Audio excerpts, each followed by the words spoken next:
Political stars YouTube channel पर आपका स्वागत है। हरियाणा विधानसभा चुनाव में उतरे इमरान प्रतापगढ़ी, पुनाना से कांग्रेस प्रत्याशी को जिताने की अपील। देखें इस वीडियो में। बाबा ही कह दे, बाबा ही कह दे। पंजा हर दिन कमल पर शिकंजा कसता जा रहा है, कमल मुरझा रहा है, पंजा आ रहा है। अगर आपने हरियाणा जिता करके कांग्रेस पार्टी की झोली में डाल दिया तो दिल्ली की सरकार ज्यादा दिन नहीं चलेगी, क्योंकि ये हरियाणा है जहां एक बार लठ गाड़ देता है। जितना भाजपा की रैलियों में भीड़ होती है उतना तो यहाँ स्टेज पर बैठे हुए हैं। मुझे पता है वोट मांगने की आपके बीच में जरूरत नहीं है, बस मैं तो आपको सैल्यूट करने, आपको सलाम करने आपकी मिट्टी में आया हूं। आपसे 2-3 जिम्मेदारी भरी बातें करना चाहता हूं। आने वाली 5 तारीख को आपको अपने घरों से बाहर निकलना है और न सिर्फ पुनाना के मुस्तकबिल का फैसला करना है बल्कि हरियाणा के मुस्तकबिल का भी फैसला करना है। ये जो 4 सूबों के इलेक्शन हैं, इन इलेक्शन पर दिल्ली की गद्दी टिकी हुई है। मीडिया के किसी भी इंसान से पूछ लीजिए, वो आपको बता देगा कि जिस पार्टी का हरियाणा होता है उसी की दिल्ली होती है। इसलिए मैं आपसे गुजारिश करने आया हूं कि इस इलेक्शन का मकसद बहुत बड़ा है। मैंने कहा ना, इस इलेक्शन का मकसद बहुत बड़ा है। दिल्ली में बैठे हुए नरेंद्र मोदी जी जब 400 पार का नारा लोकसभा में लगा रहे थे तो उन्होंने ख्वाबों ख्यालों में भी नहीं सोचा था कि वो 240 पे आके टिक जाएंगे।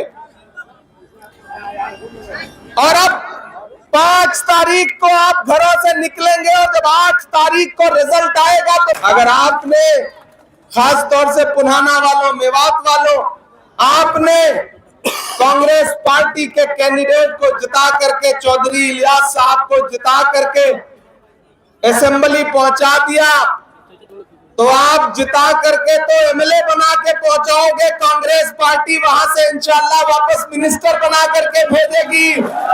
इस लड़ाई में आपको एक बात जहन में रखनी है कि ये जो आपके बीच में वोट बांटने की साजिशें करने वाले घूम रहे हैं, इनसे होशियार रहना है। जो आज खुद को आजाद कह रहे हैं, दरअसल उनकी डोर नरेंद्र मोदी और अमित शाह के हाथ में है। ये सिर्फ नाम के आजाद हैं। ये जैसे ही इनको कुछ हासिल होगा ये पलट के फिर उसी गोद में बैठ जाएंगे जहां से निकल के आए हैं। इसलिए मेरी गुजारिश है कि रत्ती भर भी बहकना नहीं है। वादा किया गया था उजालों का क्या हुआ, जन्नत के उन हसीन हवालों का क्या हुआ। शाहों की सैर के लिए रास्ते तो बन गए लेकिन हमारे पैर के छालों का क्या हुआ। पिछले 10 साल में भारतीय जनता पार्टी ने हरियाणा को लूटने का काम किया है। यहां का नौजवान जो सेना में जाने के सपने पालता था, सेना में भर्ती होकर के सरहदों की हिफाजत के ख्वाब देखता था, उन ख्वाबों को भारतीय जनता पार्टी की दिल्ली में बैठी हुई सरकार ने अग्निवीर ला करके कुचल दिया। प्रधानमंत्री उधर नारा देते हैं बेटी बचाओ बेटी पढ़ाओ, और हरियाणा की वो बेटियां जो ओलंपिक मेडल लाती हैं, जब वो अपना हक मांगने के लिए दिल्ली के जंतर मंतर पर जाकर के बैठती है और इंसाफ की गुहार लगाती है, तो यही भाजपा सरकार की पुलिस हरियाणा की उन्हीं बेटियों को दिल्ली के जंतर मंतर पर घसीटने का काम करती है। ये भाजपा है, ऐसी सरकार को उखाड़ फेंकने का दिन आ गया है। ये इलेक्शन सिर्फ एमएलए चुनने का इलेक्शन होता तो शायद मैं आपके सामने दामन फैलाने नहीं आता। मैं पिछले 1 हफ्ते से जम्मू कश्मीर के चुनाव में था, उसके बाद लौट के आया तो फिर पूरे हरियाणा में टहल रहा हूं, घूम रहा हूं, जा रहा हूं लोगों के बीच में। एक तरफा कांग्रेस का माहौल है, पूरा सिस्टम जाम पड़ा है, जिधर भी निकल जाइए पंजा ही पंजा दिखाई पड़ रहा है। इसलिए मेरे भाई चूकना नहीं है, बिल्कुल चूकना नहीं है। इस बार तो चौधरी साहब के लिए बच्चा बच्चा बोल रहा है कि बाबा बाबा बाबा। हम आतिशे सोजा में भी हक बात कहेंगे, कुंदन की तरह दहर में ताबिंदा रहेंगे। तारीख बताती है कि हर दौरे सितम में हम जिंदा थे, हम जिंदा हैं, हम जिंदा रहेंगे। इमरान प्रतापगढ़ी, इमरान प्रतापगढ़ी, प्रतापगढ़ी। कोई ताकत अब हरियाणा में कांग्रेस पार्टी की सरकार बनने से रोक नहीं सकती है। मैं तो 4 मिसरे पढ़ता हूं कि दायरे में सिमट के आएगा। सही कह रहा हूं ना? थके तो नहीं है आप? मुझे पता है पिछले 5 घंटे से इंतजार कर रहे हैं, लेकिन ये पुनाना के लोग हैं, नई बिछौर के लोग हैं, इतनी जल्दी थकने वाले लोग नहीं हैं। कि दायरे में सिमट के आएगा, हर रवायत से हट के आएगा। आंधियों को जरा खबर कर दो,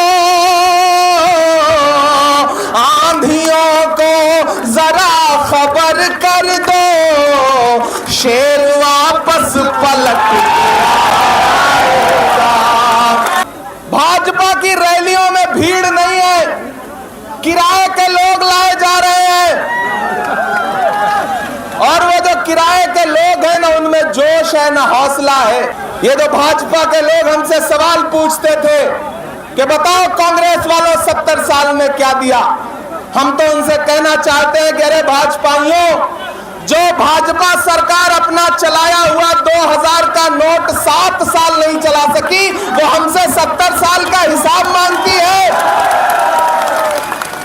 नरेंद्र मोदी जी झूठ बोलते हैं, इस देश के प्रधानमंत्री हर सुबह शाम झूठ बोलते हैं। मैंने उनसे बड़ा अदाकार नहीं देखा है। अमिताभ बच्चन, दिलीप साहब तो छोटे एक्टर हैं, नरेंद्र मोदी जी बहुत बड़े एक्टर हैं। लेकिन इस बार राहुल गांधी जी ने ऐसा पंजा भिड़ाया है कि नरेंद्र मोदी जी पार्लियामेंट में राहुल गांधी जी के सामने ऐसे बैठते हैं जैसे नेता राहुल गांधी हो और प्रधानमंत्री जी चुप बैठे हो। ये आपकी दुआओं की वजह से हुआ है। एक दिन पार्लियामेंट में भाषण दे रहे थे, बोले बताओ कांग्रेसियों 70 साल में क्या बनाया। इधर मैं बैठा था, मैं खड़ा हुआ, मैंने सोचा कि एक एक नाम गिनाना शुरू करूं, तब तक दीपेंद्र हुड्डा बैठे थे। उन्होंने कहा इमरान भाई मत बताओ, जो बताओगे ये उसको भी बेच देंगे, इनका काम सिर्फ बेचने का है, इनको कुछ मत बताओ। ये पिछले 10 साल में सिर्फ बेच रहे हैं। यही काम हरियाणा में मनोहर लाल खट्टर से करवाया गया। एक पर्ची वाला मुख्यमंत्री लाके थोप दिया गया, जैसे राजस्थान में एक पर्ची वाला मुख्यमंत्री थोपा गया है, उसी तरह से हरियाणा में थोपा गया। अंजाम यह हुआ कि इलेक्शन से 5 महीने पहले पर्ची वाले मुख्यमंत्री को दिल्ली भेजना पड़ा और यहाँ पे एक नायब सिंह सैनी लाए गए। अपने आप में वो भी नायब ही हैं। अब उनका नाम ही नायब है तो वो मुख्य कैसे बन सकते हैं, आप अंदाजा लगा रहे हो। हालत यह है कि भाजपा की जनता समझ ही नहीं पा रही है कि खट्टर या नायब, नायब या खट्टर, अमित शाह या नरेंद्र मोदी, नरेंद्र मोदी या अमित शाह, कुछ समझ नहीं आ रहा है। सब गड्ढमड्ढ हो गया है। भाजपा जा रही है, कांग्रेस आ रही है। कोई ताकत यहां पर कांग्रेस की सरकार बनने से रोक नहीं पाएगी। आने वाली 5 तारीख को घरों से बाहर निकलिए और एक बात, जहां है जैसे है, बहुत खामोशी के साथ मुझे सुनिएगा जो बात कहने जा रहा हूं। मेवात वालों, ये इलाका मेरे लिए नया नहीं है। आप इस बात के गवाह हैं कि मैं आपकी खुशियों में शामिल होता रहा हूं या ना होता रहा हूं, लेकिन मैं आपके गम में जरूर शामिल होता रहा हूं। जब इस इलाके के कहीं भी किसी इंसान के आंसू बहे हैं तो इमरान प्रतापगढ़ी बिना किसी सियासी नफा नुकसान के आपके दरमियान में आया है। और जब राहुल गांधी जी ने मेरा हाथ पकड़ के मुझे देश की पार्लियामेंट में बिठाया तो मैंने वहां खड़े होकर के पहलू खान से लेकर, रकबर से लेकर के, हाफिज जुनैद से लेकर के हर इंसान का नाम पार्लियामेंट में लिया है, उनके खिलाफ जुल्म और सितम को गिनाया है। जो चीजें अब इतिहास में दर्ज हो चुकी हैं, पार्लियामेंट की कार्रवाई में वो नाम दर्ज हैं, उन्हें मिटाया नहीं जा सकता। आपके इस बेटे ने आपके लिए ये किया है। इसलिए आप पर मेरा हक है, मैं आपसे एक बात बहुत जरूरी कहने आया हूं। आप बहुत जज्बाती लोग हैं, बड़े भोले लोग हैं, सच्चे लोग हैं, जल्दी से किसी की बातों में आ जाते हैं। लेकिन एक बात मुझे बताओ मेवात वालों, पुन्हाना वालों, याद करो आज से 2 साल पहले का वो मंजर जब पूरे मुल्क में नफरत का माहौल बनाया गया था। कोई उस नफरत के खिलाफ बोलना पसंद नहीं कर रहा था, लोग आपकी परछाइयों से दामन बचा रहे थे। ऐसे में दिल्ली में एक इंसान उठ खड़ा हुआ और उसने कहा कि मैं कन्याकुमारी से कश्मीर तक पैदल जाऊंगा, अपने पैर के छालों की परवाह नहीं करूंगा, एक नारा लगाऊंगा कि नफरत छोड़ो भारत जोड़ो, एक नारा लगाऊंगा कि मुझे नफरत के बाजार में मोहब्बत की दुकान खोलनी है। उस इंसान का नाम राहुल गांधी है। मैं चला हूं राहुल गांधी के साथ 4000 किलोमीटर। जब मैं चलता था तो मुझसे मीडिया के साथी कहते थे कि इमरान साहब आप राहुल गांधी के साथ चल रहे हैं, आप क्या कहेंगे? तब मैं कहता था कि जो हर जालिम से टकराएगी वो आंधी बनाऊंगा, जो हर जालिम से टकराएगी वो आंधी बनाऊंगा। नए अंग्रेज आए हैं, नया गांधी बनाऊंगा। इस मुल्क को एक नए गांधी की जरूरत थी और वो नया गांधी राहुल गांधी आपके बीच में है। और उसका अंजाम यह हुआ कि पूरी तिकड़म लगाने के बाद भी भारतीय जनता पार्टी बहुमत के पास नहीं पहुंच पाई दिल्ली में। अब हालत यह है कि 2 बैसाखियां हैं, एक नीतीश बाबू, दूसरी चंद्र बाबू। कब एक बैसाखी सरकी, सरकार टपकी। बहुत दूर नहीं है वो दिन, लेकिन वो कब होगा? जब हरियाणा जिता करके कांग्रेस की झोली में डालोगे, क्योंकि जिसका हरियाणा होता है उसका पूरा जमाना होता है। तो आपको यह करना पड़ेगा। राहुल गांधी को मजबूत करना चाहते हो और अगर चाहते हो कि दिल्ली की गद्दी पर राहुल गांधी प्रधानमंत्री बन के बैठे तो उसकी शुरुआत 5 तारीख से करो। घरों से निकलो, चौधरी इलियास के लिए हाथ के पंजे के सामने वाला बटन दबाओ, यहां कांग्रेस का मुख्यमंत्री बनाओ। और आने वाले दिनों में वो दिन दूर नहीं है जब दिल्ली में भी कांग्रेस पार्टी की सरकार बनेगी और ये जितने नफरत के अलंबरदार हैं ये अपनी नफरत लेकर के अपने अपने घरों में बैठ जाएंगे। आप तो इस बात पर ईमान रखते हो ना कि मजदूर का पसीना सूखने से पहले उसकी मजदूरी उसे दे देनी चाहिए। रखते हो ना इस बात पर ईमान? ये हमारे बुजुर्गों का कौल है। हम इस बात पर ईमान रखते हैं कि मजदूर का पसीना सूखने से पहले उसकी मजदूरी उसे दे देनी चाहिए। मैं आज पुन्हाना के नई बिछौर में 12 गांवों के तमाम सरपंचों, तमाम अवाम के बीच में खड़ा होकर के यह कहना चाहता हूं कि मैंने देखा है राहुल गांधी के पैर के छाले, मैंने देखा है राहुल गांधी के माथे का बहता हुआ पसीना। मैं आज पुन्हाना में आपसे राहुल गांधी की मजदूरी मांगने के लिए आया हूं और वो मजदूरी है कि राहुल गांधी जी ने चौधरी इलियास साहब को अपना प्रतिनिधि बना करके, नुमाइंदा बना करके आपके बीच में भेजा है। अब आपकी जिम्मेदारी है कि चौधरी इलियास साहब को असेंबली पहुंचाइए। मैं कोशिश करूंगा कि आप अपने इस बुजुर्ग को असेंबली विधायक बना के पहुंचाओ और कांग्रेस पार्टी इन्हें वापस मिनिस्टर बना करके आपके बीच में भेजे। ये मैं कोशिश करूंगा। नया पाने की चाहत में पुराना छूट जाता है, तुझे अपनाऊं तो मुझसे जमाना रूठ जाता है। मोहब्बत पढ़ने लिखने में बहुत आसान है, लेकिन मोहब्बत को निभाने में पसीना छूट जाता है। गर्मी बहुत है, आप कई घंटे से परेशान हैं। भीड़ इतनी ज्यादा है कि कई लोग तो ये बल्लियों पर टंगे हुए हैं। लेकिन ये भी हरियाणा का एक रंग है। भारतीय जनता पार्टी को ढूंढने से भीड़ नहीं मिल रही है और यहां भीड़ जमीन पे आ नहीं रही है, बल्लियों पे बैठना पड़ रहा है। असली हरियाणा का मूड यही है। आप दिल्ली में किसी भी चैनल वाले से पूछ लो तो वो पहले आंख बंद करेगा, फिर बोलेगा भैया हरियाणा में तो कांग्रेस आ रही है। ये बात कहते हुए गोदी मीडिया के हलक में फंस जाती है, लेकिन बोलना पड़ रहा है बेचारों को। दिल से निकल नहीं रही है बात, दिल से ये बात पच नहीं रही है, लेकिन बोलना पड़ रहा है क्योंकि अवाम ने फैसला कर लिया है कि भूपेंद्र सिंह हुड्डा जी के नेतृत्व में जो हरियाणा था वही हरियाणा फिर से वापस लाना है। ये पुन्हाना ने फैसला कर लिया है, ये हरियाणा ने फैसला कर लिया है। याद है नरेंद्र मोदी जी का वो नारा, भाइयों बहनों, बहुत समझदार लोग हैं आप, भाइयों बहनों बोल दो, आप समझ जाते हैं किसकी बात हो रही है। बहुत समझदार, बहुत होशियार लोग। भाइयों बहनों, मुझे देश के खजाने की चाबी सौंप दो, मैं देश नहीं लुटने दूंगा, चौकीदारी करूंगा। अब तो मैं पार्लियामेंट में उनके सामने बैठता हूं तो वो बेचारे नजर थोड़ी सी झुकाते हैं और मैं वहां खड़ा होकर के उनसे पूछता हूं कि कहां सोया है चौकीदार। ताऊ लगना चाहिए कि हरियाणा में खड़ा हूं, ऐसे काम नहीं चलेगा। आपकी तालियों का शोर एक एक लाइन पे दिल्ली तक जाना चाहिए। तैयार रहिएगा, मैं नज़्म सुनाता हूं आपको कि कहां सोया है चौकीदार, कहां सोया है चौकीदार। खट्टर ने कर डाला हरियाणा का बंटा धार, कहां सोया है चौकीदार, कहां सोया है चौकीदार। विजय माल्या नाक के नीचे से हो गया फरार, कहां सोया है चौकीदार, कहां सोया है चौकीदार। गैस सिलेंडर की कीमत भी 1000 के पार, कहां सोया है चौकीदार।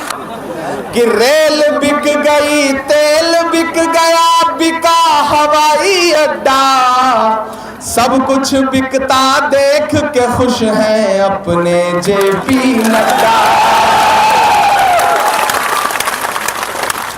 के जनता महंगाई की मारी, जनता महंगाई की मारी करती हाहाकार, कहां सोया है चौकीदार, कहां सोया है चौकीदार। मेरे भाई पुनाना वालों, एक ऐसा दौर है जब बोलने पे पाबंदी है, जब सोचने पे पाबंदी है, जब कुछ अच्छा सोचने पर पाबंदी है। ऐसे दौर में भी मैं झुका नहीं, मैं डरा नहीं, कहीं छुप छुपा के खड़ा नहीं। जो डटे हुए हैं महाज पर, मुझे उन सफों में तलाश कर। मैं लड़ रहा हूं आपके लिए। मुझे कांग्रेस पार्टी ने कहा कि इमरान जाइए, चौधरी लियाज साहब के लिए आवाम से अपील करिए। पुनाना वालों, मेरी एक बात को बहुत दिल पे लगा के बैठा के, जहन में बैठा के जाना, और मुझे पूरा यकीन है कि 5 तारीख को आप अपने घरों से बाहर निकलेंगे तो मुझे मायूस नहीं करेंगे। मैं आपसे वादा कर रहा हूं, ये हमारे बुजुर्ग हैं, हमारे दादा की उम्र के हैं, और मैं इमरान प्रतापगढ़ी पूरी मजबूती से चौधरी लियाज साहब का हाथ पकड़ के वादा कर रहा हूं कि आप इन्हें जिता करके असेंबली पहुंचाइए। इंशाअल्लाह इन इलाकों में जो काम अब तक नहीं हुआ है वो काम आने वाले 5 साल में होगा, क्योंकि हरियाणा में कांग्रेस पार्टी की सरकार बनने जा रही है। और सरकार हो तो फिर अलग ही रंग होता है, अलग ही बात होती है। अगर सरकार ना हो तो, अगर मजबूत एमएलए ना हो तो थाने से मोटरसाइकिल छुड़वाना भी मुश्किल हो जाता है। लेकिन सरकार हो तो चौधरी लियाज साहब जैसा बुजुर्ग फिर वो कुछ अलग ही काम करेगा। तो मैं आपसे गुजारिश करता हूं कि उठाइए अपना एक एक हाथ और मुझे यकीन दिलाइए कि 5 तारीख को घरों से बाहर निकलेंगे तो आपका एक एक वोट हाथ के पंजे के सामने वाले बटन पे दबेगा। चौधरी लियाज साहब को एमएलए बनाइएगा, बनाइएगा ना, बनाइएगा ना, यहां से चौधरी साहब को जिताइएगा ना, मेरे आने की लाज रखिएगा ना। इंशाअल्लाह आप इन्हें जिताइए, इन्हें एमएलए बनाइए। 8 तारीख के बाद मैं पूरी कोशिश करूंगा कि ये जब फिर सरकार बना के वापस लौट के आए तो मैं फिर आपके बीच में आऊं शुक्रिया अदा करने, और इंशाअल्लाह जरूर आऊंगा, ये मेरा आपसे वादा है। बहुत शुक्रिया।